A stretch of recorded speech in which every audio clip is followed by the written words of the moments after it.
তো রাতে খুব বৃষ্টি হচ্ছিল একদিন। তো সেই দিন রাতে বাড়িতে না খেয়ে চলে গেছিলাম রাঙামাটি রেস্টুরেন্টে। তো সেখানে গিয়ে ১ম এ আগে মানে মেনুটা দেখে নিলাম। তো দেখার পরে চটপট অর্ডার করে ফেললাম আমার একটু ফেভারিট ড্রামস্টিক, চিকেন ড্রামস্টিক।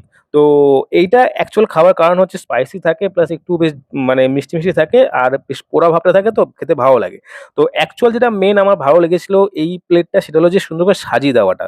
আর চিকেনগুলো কিন্তু ভালো রকমভাবে ম্যারিনেট করা হয়েছিল। আর ভালো রকম কিন্তু বেশ সেদ্ধও হয়েছিল। যার জন্য মানে খেতেও বেশ মজা লাগছিল। সবথেকে বড় কথা যে এই কাঁচা চামচ দিয়ে কেটে খেতে বেশ মজা লাগছে। কারণ অন্যান্য জায়গায় খুব শক্ত থাকে। তো এটা খেয়ে বেশ মজা পেলাম এবং তারপরে কিন্তু চটপট অর্ডার করে দিয়েছিলাম ১ প্লেট খাসির মাংস মানে মটন কষা আর হচ্ছে বিরিয়ানি। তো বেসিক্যালি এখানে বিরিয়ানি ১ম বার খাচ্ছি আমি এখানে খেতেও ১ম বার আসলাম। তো বিরিয়ানিটা নেওয়ার পর যেটা বুঝলাম যে বিরিয়ানি দেখে আমার একটুখানি কিরকম লাগলো বাট পরে আমি ভালো করে দেখলাম যে হ্যাঁ, একটু অয়েল ভাবটা প্রচণ্ড বেশি ছিল।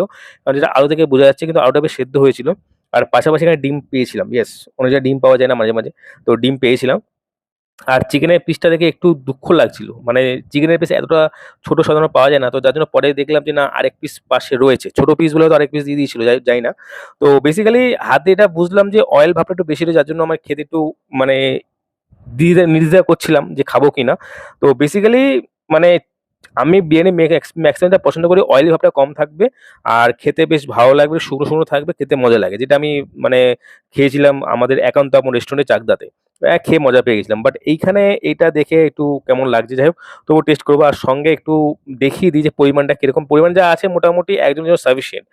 আর পরবর্তীতে যখন মাটনটা তুললাম, মাটনটা দেখে একটু আমার অভুক্তি আসলো। কারণ আমার সত্যি কথা বলতে এটা অ্যাকচুয়াল মাটন আমার মনে হচ্ছিল না।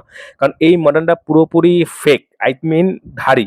যেটাকে ধাড়ি বলি সেটাই এটাই। আমি এইজন্য না ম্যাক্সিমাম সবাইকে এবং আমি নিজেও মানে যদি কোনো ভিডিও করা না থাকে আমি ম্যাক্সিমাম যেকোনো হোটেলে গিয়ে আমি সচরাচর মাটনটা খাই না। কারণ আমি মাটনটা ম্যাক্সিমাম জায়গাতে মাটনটা অ্যাকচুয়াল দেয় না। মানে কোনো না কোনো কিছু মিক্সিং থাকবেই। তো তবুও নিয়েছি যেহেতু ভিডিও করবো বলে তো সেখানে নিতেই হলো। তো খেয়ে এখন টেস্ট করে দেখার পালা। এমনি নরম মাংস সব ঠিক ছিল। তো যারা অ্যাকচুয়াল মাটন খোর, মাটন বোঝে, মাটন খেয়ে, খেয়ে অভ্যস্ত মানে অরিজিনাল মটন খেয়ে অভ্যস্ত। যারা মটন খায় মানে মটন চেনে এরকম ব্যাপার না। যারা অরিজিনাল মটন খেয়েছে তারা কিন্তু মটনটা ভালো বুঝবে যে মটনের স্বাদটা কিরকম হবে। তো তারাই একমত ধরতে পারে, বাকিরা মটন হিসাবেই খেয়ে নেবে। কারণ মটনের ব্যাপারটা রেস্টুরেন্টে অনেকেই দেখেছি খায়।